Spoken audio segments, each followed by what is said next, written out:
winner si Amo sa debate. Biruin mo, ang ganda ng mga sagutan niya kumpara kay Mayo.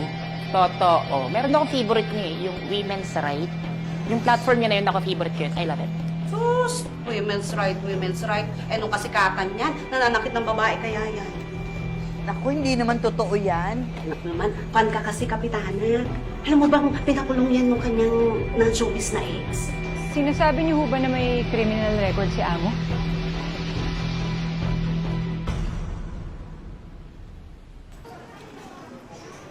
Noble, Ay, ma'am. kuha mo. Yes po, ito po. Salamat. Kape ka muna.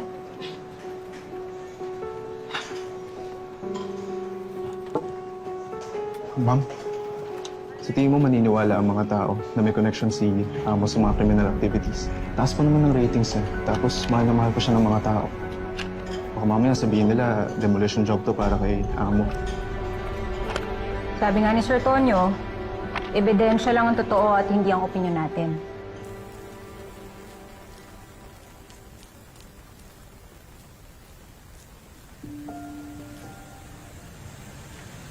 Eh, bulaklak na naman dito.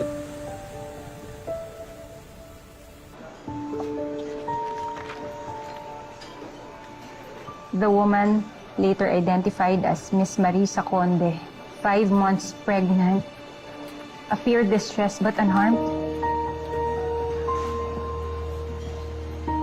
Marisa Conde, 5 months pregnant.